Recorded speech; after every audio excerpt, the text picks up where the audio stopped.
desse vídeo. Bora lá, primeiro ano. Dos 5 fatores que influenciam o clima, a gente viu 2, a latitude e a altitude.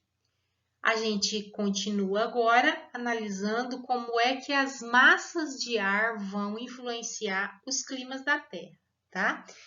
Primeiro, a gente tem que entender o que é que são massas de ar. Então, são grandes porções, né, de ar com pressão, com temperatura e com umidade relativamente parecidas, uniformes, né? Elas vão se formar quando o ar permanece sobre uma mesma superfície, que pode ser sobre os oceanos, ela pode se formar sobre as calotas polares, elas podem se formar sobre as florestas, elas podem se formar sobre as áreas secas, né?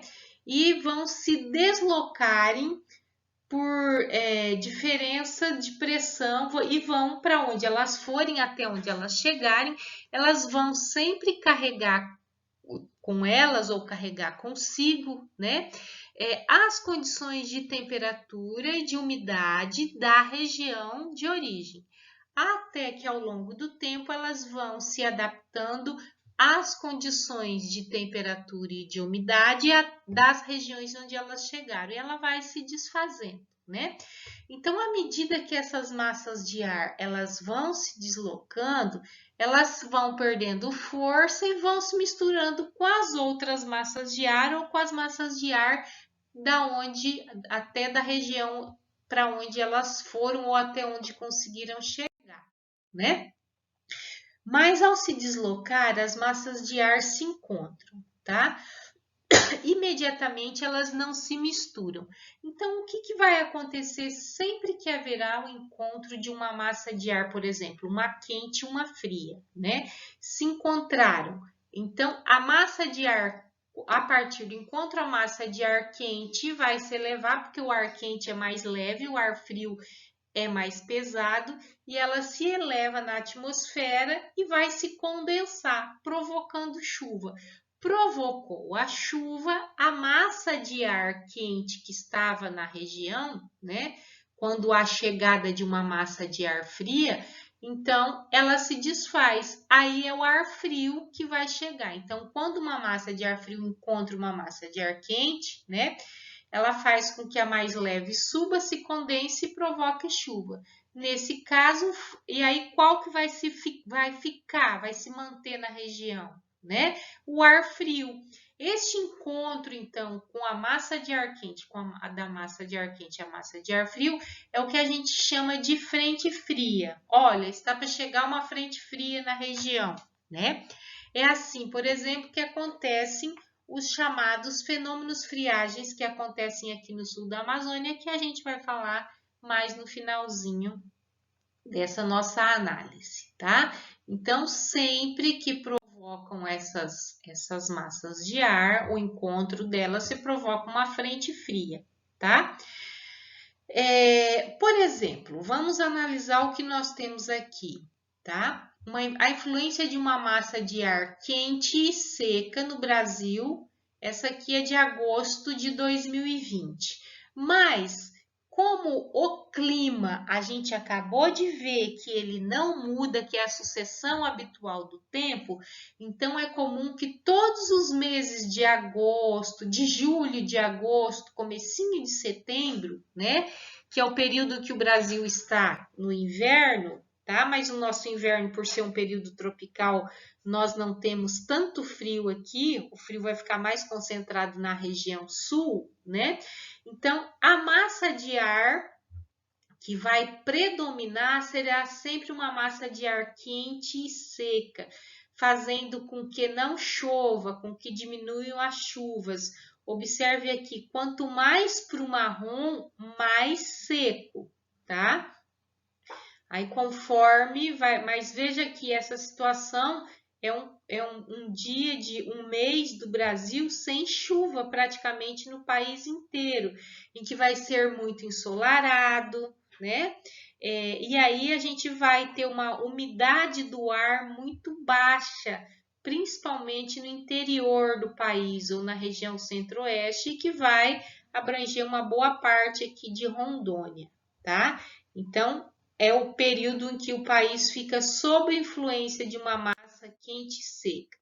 Mas quantas massas de ar tem? Quais são elas? Tá? E quais são as características de cada uma delas? Bem, nós teremos as massas oceânicas. Elas vão ser sempre úmidas. Por quê?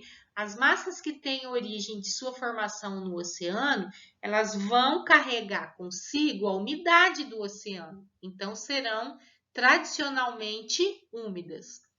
As continentais serão tradicionalmente secas, né? Mas as tropicais e equatoriais, elas terão características de serem quentes e úmidas, tá? E as temperadas e polares, elas terão a características de ser frias e secas, tá? O Brasil sofre a variação de 5 massas de ar. As massas de ar, a gente sempre dá o nome com essas pequenas siglas aqui. M de massa, minúsculo. Aí a letra da região que ela se forma, se é equatorial, se é tropical, se é polar. E C, se ela é continental. No nosso caso, porque nós somos banhados pelo Oceano Atlântico, a gente vai usar um Azinho minúsculo referido ao Atlântico. Então, vamos lá entender, compreender quais as massas de ar que influenciam os climas aqui no Brasil.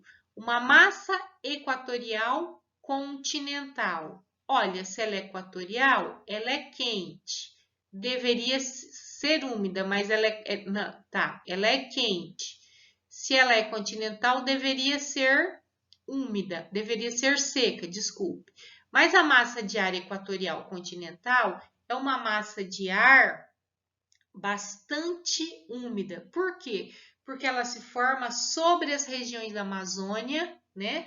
Onde haverá evaporação do Oceano Atlântico, onde haverá a chamada evapotranspiração da floresta, tá? Da gigante floresta amazônica, e também a evaporação da grande quantidade de rios que tem aqui na região norte, fazendo com que essa massa de ar se transforme numa massa continental úmida, tá?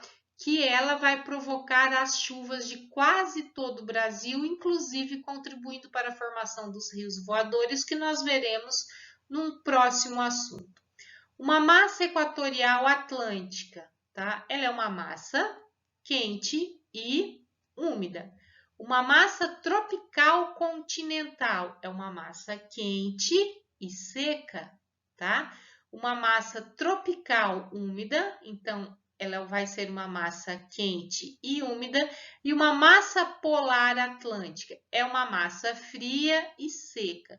Mas se ela é atlântica, é porque ela é uma massa oceânica. Se é oceânica, não deveria ser úmida? Sim, mas como ela é uma massa fria, tá? Em situação de frio, não haverá calor nos oceanos, portanto, não haverá evaporação.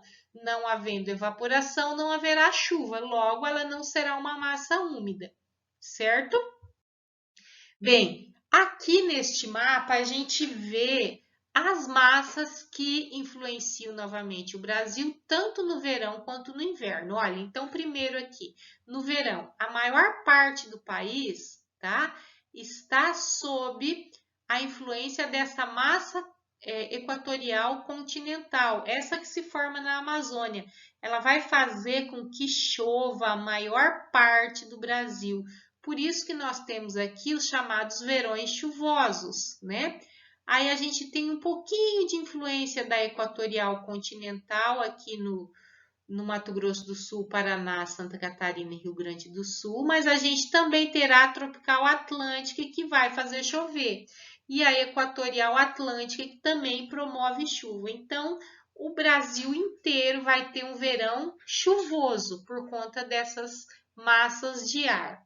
Já no inverno, tá? A massa de ar continental, massa equatorial continental, essa aqui da Amazônia, ela perde força, tá? Então, olha, não chega nem aqui em Rondônia. Por isso que aqui em Rondônia nós temos esse período de seca que eu já falei lá no comecinho do nosso primeiro estudo, né? Nós teremos a equatorial atlântica fazendo chover um pouquinho aqui no litoral norte, né? A tropical atlântica que leva um pouco de chuva para o nordeste, mas nós estaremos mais sobre a influência da massa polar atlântico. É essa que vai fazer o frio, né? Vai trazer frio, então a região sul fica constantemente sobre baixas temperaturas. Quando a massa é muito intensa, ela chega até o sul da Amazônia, provocando o fenômeno friagem, conforme eu falei para vocês, já a gente vê um pouco sobre ele. Ou ela, se ela sair, né, ela se desviar para o Oceano Atlântico, mas elas farão um pouco de frio até aqui no litoral da Bahia, tá?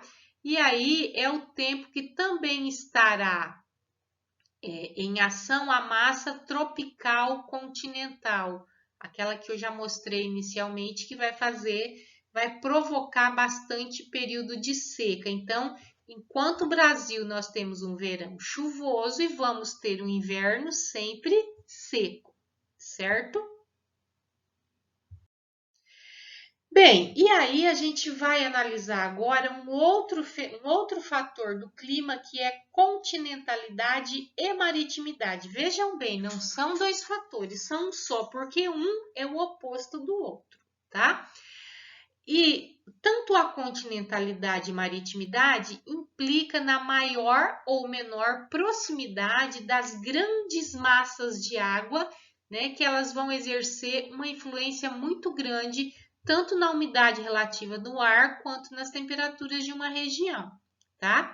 Então, no fator maritimidade, as temperaturas serão mais amenas nessas áreas próximas aos oceanos, próximas aos grandes mares, né? Tanto se elas estiverem nas zonas tropicais, que são as áreas quentes, quanto nas zonas polares. Então, a maritimidade vai ser um fator que vai amenizar a temperatura. Já no interior do continente, áreas que estão longe dos oceanos, a continentalidade vai influenciar acentuando as temperaturas. O que elas vão ficar mais acentuadas? Se forem regiões quentes, elas vão ficar mais quentes do que em áreas próximas aos litorais.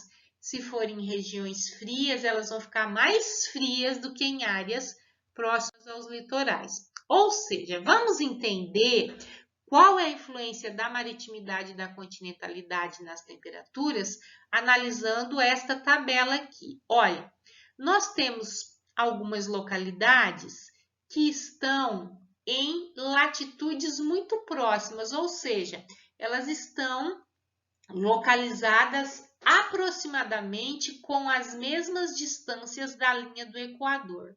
Só que uma está próxima do litoral, outra está distante. Então vamos pegar primeiro o caso de Porto Velho, aqui em Rondônia, e de Recife, que é a capital de Pernambuco.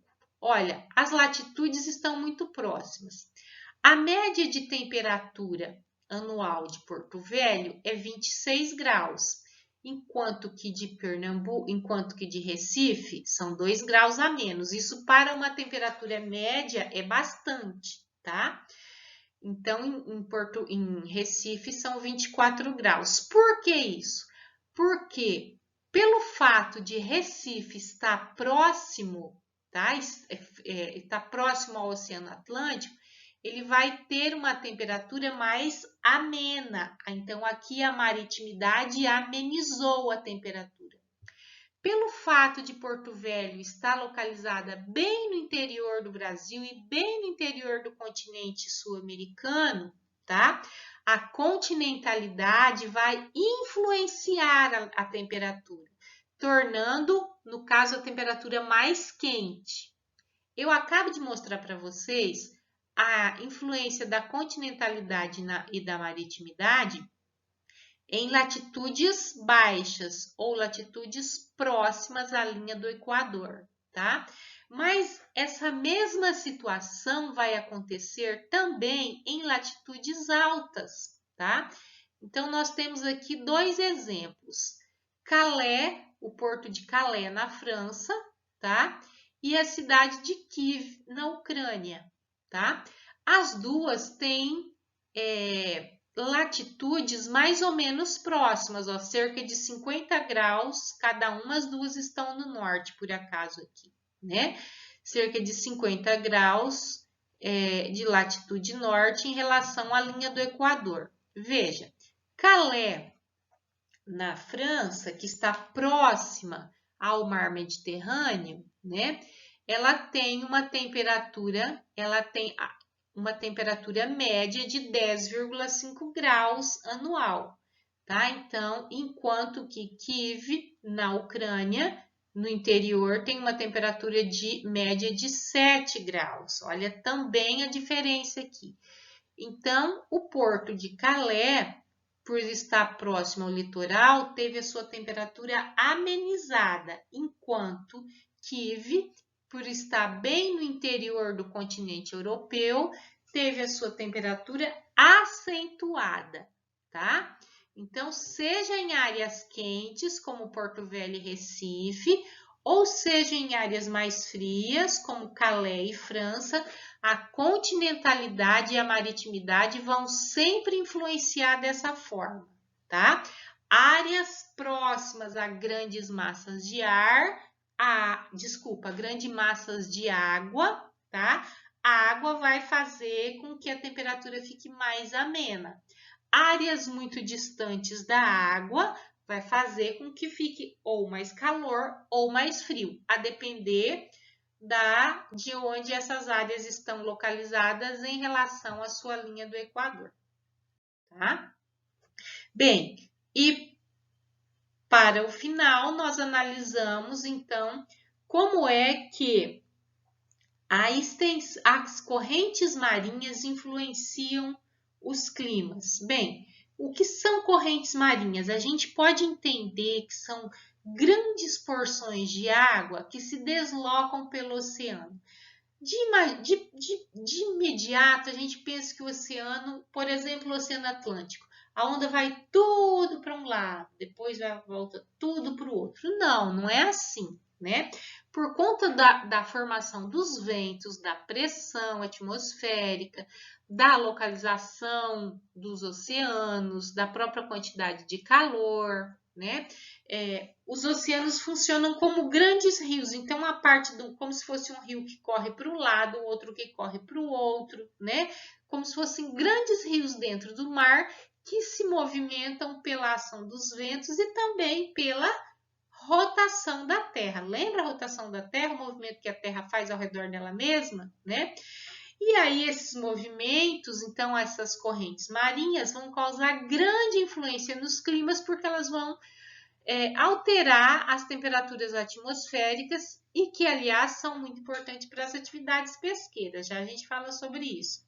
As áreas de encontro entre correntes quentes e correntes frias vão fazer aparecer o aumento de cardumes, né, de plânctons primeiro. E plânctons são alimento para os cardumes. E onde tem cardume, então, a atividade pesqueira vai para lá, né? Olha, nós temos aqui, sigam os mapas, então, as correntes marinhas são essas setas, tá? A gente vai observar que as correntes vermelhas estarão sempre representando as correntes quentes, enquanto as setas azuis sempre vão apresentar as correntes frias. Observem que as setas azuis, elas têm origem quase sempre nas áreas polares ou nas áreas de altas latitudes, enquanto que as correntes vermelhas, tá? As setas vermelhas, elas têm origem sempre nas áreas próximas à linha do Equador. Por isso, elas são correntes quentes, tá? Vale a gente dar o exemplo aqui da corrente do Golfo ou de Gulf Stream, que nasce ali na corrente do Golfo do México e ela vai chegar até o litoral da Inglaterra, até a região de Londres, e vai impedir o congelamento do Mar do Norte, né? Se não fosse esta corrente influenciando a região, naquela região, o Mar do Norte ficaria congelado por muito mais tempo e Londres seria uma cidade muito mais fria do que já é. Então, neste caso, a corrente quente do Golfo, ou também chamada de Gulf Stream, ela vai dar uma amenizada nas temperaturas e no frio da Inglaterra, tá? Da mesma forma, outra corrente bastante importante que nós temos é a corrente de Humboldt, que é uma corrente fria aqui no litoral oeste da América do Sul. Ela derruba a temperatura do litoral chileno e impede que as nuvens de chuva se formem na região. Se não tem, essa é uma corrente fria, lembram-se disso, né?